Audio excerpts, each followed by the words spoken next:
মধ্যপ্রাচ্যের আকাশে আবারও যুদ্ধের ঘনঘটা। ইরান ইসরায়েল সংঘাত কি তবে তৃতীয় বিশ্বযুদ্ধের দিকে গড়াচ্ছে? বিশ্বজুড়ে যখন এই প্রশ্ন উঠছে, ঠিক তখনই মার্কিন যুক্তরাষ্ট্র এমন এক পদক্ষেপ নিল যা পরিস্থিতিকে আরও জটিল করে তুলেছে। ইরানের দিকে ছুটে যাচ্ছে মার্কিন নৌবাহিনীর গর্ব, বিশ্বের সবচেয়ে বড় এবং বিধ্বংসী পারমাণবিক বিমানবাহী রণতরী ইউএসএস জেরাল্ড আর ফোর্ড। এ কোনো সাধারণ যুদ্ধজাহাজ নয়, এর নাম USS Gerald R Ford. 1100 foot লম্বা 13 বিলিয়ন ডলারের এই ভাসমান দুর্গ একাই একটি ছোটখাটো দেশের বিমানবাহিনীর সমান শক্তি রাখে। আর এই প্রলয়ঙ্করী রণতরীকেই এবার ভূমধ্যসাগরে মোতায়েনের জন্য প্রস্তুত করা হয়েছে। সিএনএনের রিপোর্ট অনুযায়ী আগামী সপ্তাহের মধ্যেই এটি ইউরোপে পৌঁছাবে এবং সেখান থেকে তার গন্তব্য হবে মধ্যপ্রাচ্য, সরাসরি ইরানের প্রভাব বলয়ের দিকে।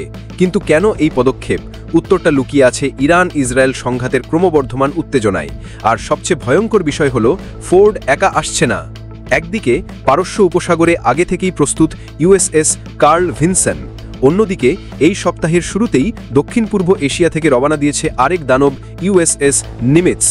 আর এবার ভূমধ্যসাগরের দিকে এগোচ্ছে সাক্ষাৎ সমুদ্র দানব ইউএসএস ফোর্ড। অর্থাৎ 3 দিক থেকে 3টি পারমাণবিক শক্তিচালিত রণতরী দিয়ে ইরানকে কার্যত ঘেরাও করার পরিকল্পনা করছে ওয়াশিংটন।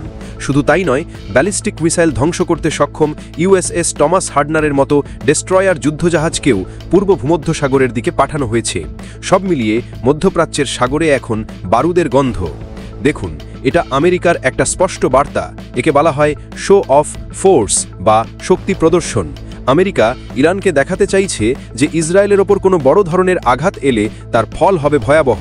3টি ক্যারিয়ার স্ট্রাইক গ্রুপ একসঙ্গে মোতায়েন করা মানে হলো আমেরিকা যে কোনো মুহূর্তে একযোগে শত শত যুদ্ধবিমান দিয়ে আক্রমণ চালানোর জন্য প্রস্তুত।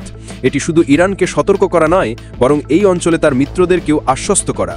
বিশেষজ্ঞরা বলছেন, জেরাল্ড আর ফোর্ডের এই আগমন শুধুমাত্র একটি রুটিন মোতায়েন নয়, বরং এটি মধ্যপ্রাচ্যে মার্কিন সামরিক কৌশলের এক বিরাট পরিবর্তন। একদিকে আলোচনার কথা বলা হলেও অন্যদিকে সাগরে সাজানো হচ্ছে যুদ্ধের এক বিশাল ছক। 3 দিক থেকে মার্কিন রণতরীর এই প্রচণ্ড চাপ কি ইরানকে আলোচনার টেবিলে আসতে বাধ্য করবে, নাকি এই উস্কানি জন্ম দেবে এক ভয়াবহ সর্বাত্মক যুদ্ধের, যার আঁচ ছড়িয়ে পড়বে গোটা বিশ্বে? মধ্যপ্রাচ্যের ভবিষ্যৎ কোন দিকে মোড় নিচ্ছে তা দেখার জন্য এখন রুদ্ধশ্বাসে অপেক্ষা করছে গোটা বিশ্ব। পরবর্তী আপডেটের জন্য চোখ রাখুন আমাদের পর্দায়।